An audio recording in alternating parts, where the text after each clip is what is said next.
Hello everyone and welcome back. Today we are going to be swapping the CPUs between this Dell Dimension 4600 and this Dell Dimension 4600. Why, you may ask? Well, this is one I got for free and it was a part system, but this has hyperthreading and this one doesn't, which helps out quite a bit when trying to go on the internet. So this is just a normal Pentium 4 2.8 gigahertz. So let's open up Supermium, which I never had a chance to make a video on, but man, it's awesome that I was able to save Windows XP and Vista and 7 with an up-to-date Chromium web browser. So let's go to Google, and this has a gigabyte of RAM. So does this one. And that loaded up fine, but let's go to something like YouTube.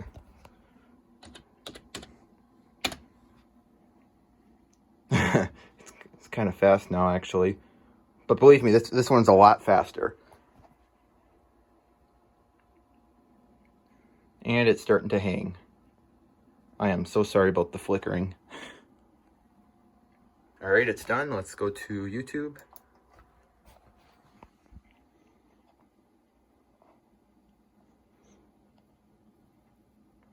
Yeah, it's not fast.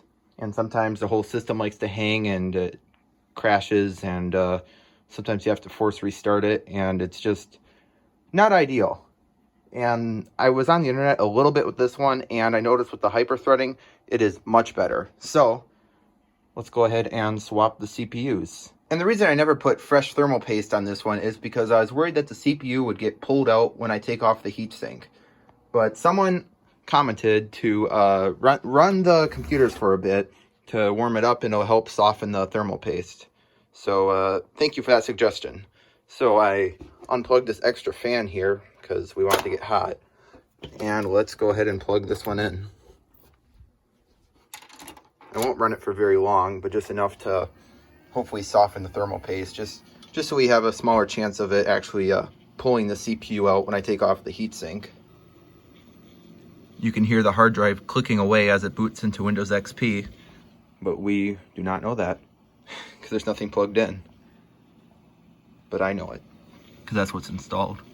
Alright, so it's kind of warm now, not super hot. I thought it would get a bit hotter. I guess it works pretty good without that green plastic shroud thing that's supposed to go over this.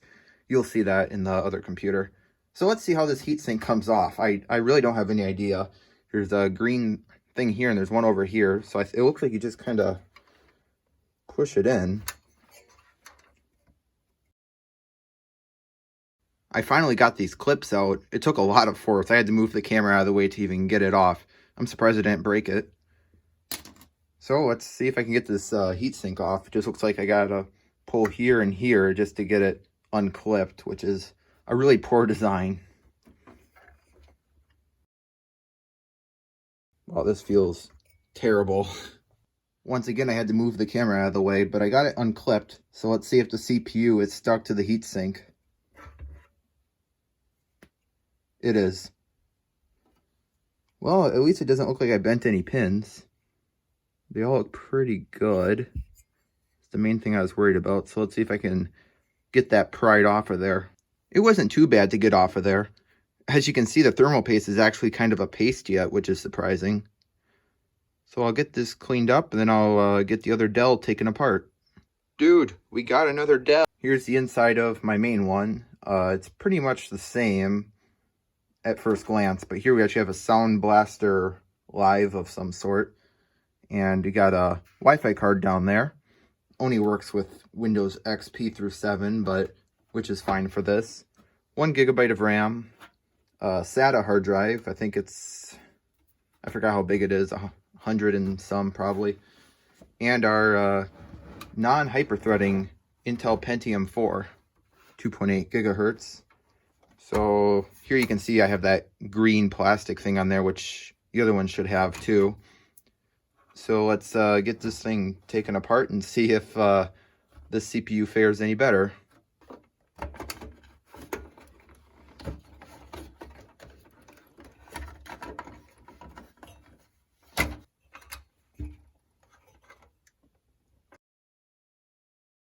Okay, once again, the clips are undone. And, oh, Wow, this one didn't pull out. Nice. This one's actually a bit of a paste too. Not as much, but it's still not rock hard. So let's see how this comes out. Looks like we just got this lever here. You just flip it up. Pop it up a little bit. And here's our boring, slow CPU. Yeah, this one actually looks pretty good yet. I'm surprised that the thermal paste is that good. I don't think these get that hot. I know people say that Pentium 4s get really hot, but I don't think this is the generation they're talking about. So before I clean anything off and put everything back together, I'm just going to drop this hyper-threading one in here and see if it posts. If it posts, then I say it's a successful upgrade. But if it doesn't, then it's a waste to put it all back together. Okay, so line up the triangle.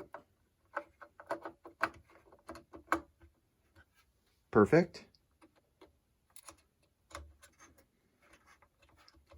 And our CPU is installed. So here's the moment of truth. The CPU is installed, and I'm just gonna turn it on enough just to see if it turns on. Here goes nothing.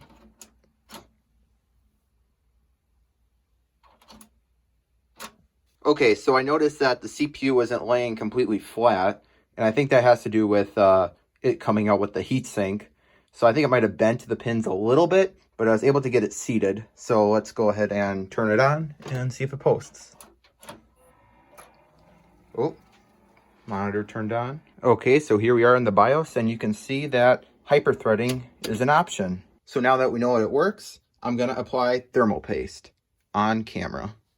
Yes, you're gonna see exactly how much I put on. And I'm definitely gonna hear if I put too much or too little. I don't care. I honestly wanna know what you guys think. Watch, just because I'm on camera, I'm probably gonna mess up.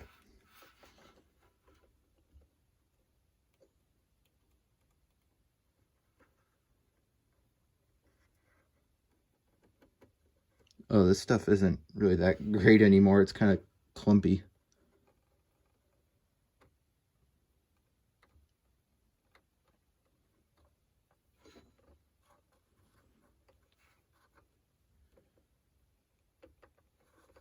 All right, that's terrible.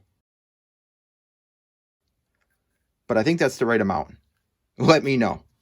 You're gonna anyways. And let's put back the heatsink. Hate this design so much. All right, that's in place. Let's see if I can do this on camera. I kind of doubt it. Dusty.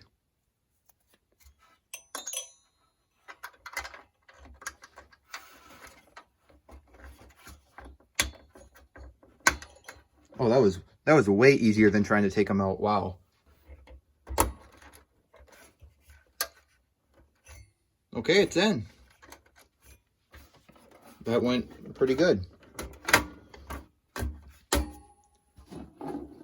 Let's reinstall the sound blaster because I took it out. I felt like I was gonna bust it off.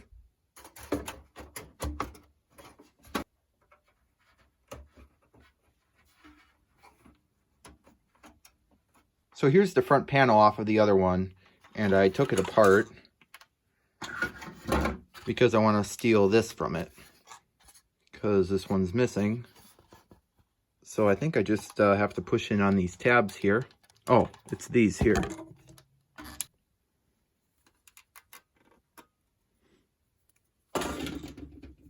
There's that. And finally, after years,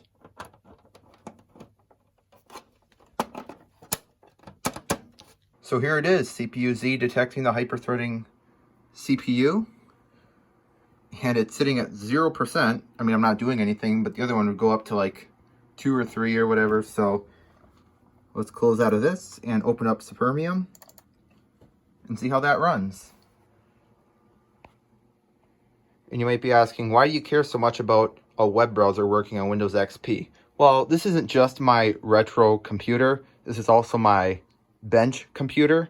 So I can look up manuals and tutorials iFixit guides, anything like that on here, and something that can actually browse the internet is very helpful. And I could get just another computer set up here, but that's not the point of this. Supermium always takes a little bit to launch. I mean, it's almost a fully up-to-date Chromium web browser running on a computer from 2003. But once it's cached and you close it and open it again, it opens up pretty quick.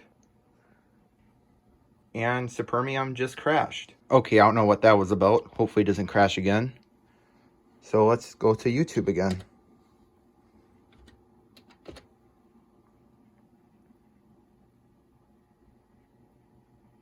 That loads up much quicker. Let's see if it'll actually play a video. Before it would barely play a video at 144p. Like, it could be watchable if you let it buffer and let it run for a bit, but it was really terrible.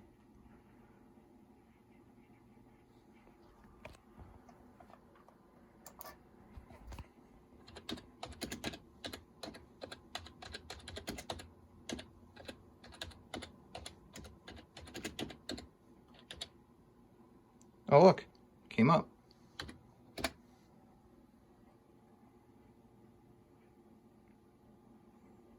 Wow, that ain't bad.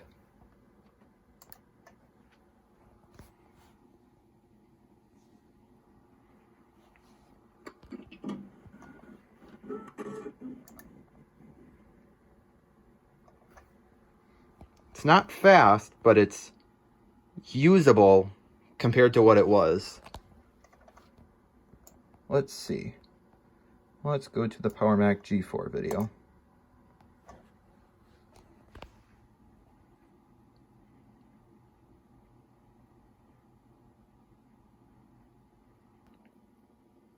And here it is playing 240p YouTube. It's a little stuttery, but it would never do this before. You know, it would perform like this on 144p. Power in. This is power out. I think you can hook up a monitor to this or something to power it. There's the fan. 2 Firewire 400 ports. Yeah, not too bad. Let's go to 360p. I don't think it'll work too well, but let's see.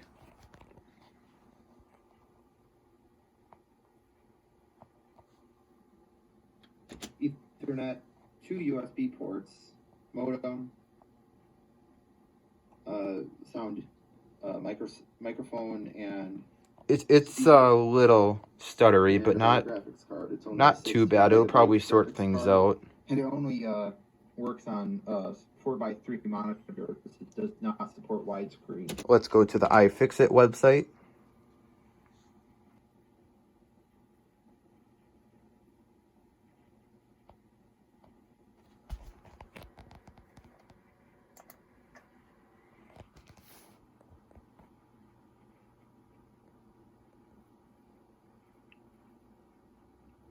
Not too bad.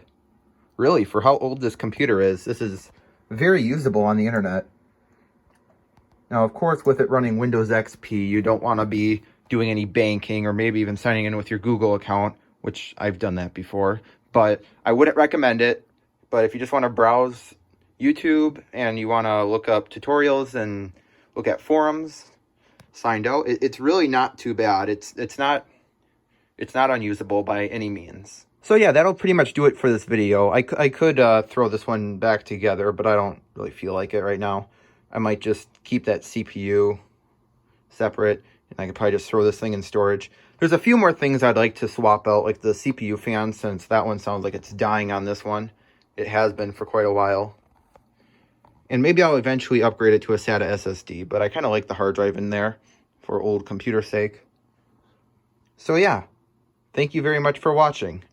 As you can see right now, I am currently not running Windows 7. That's fake. All right. Thank you for watching. Bye.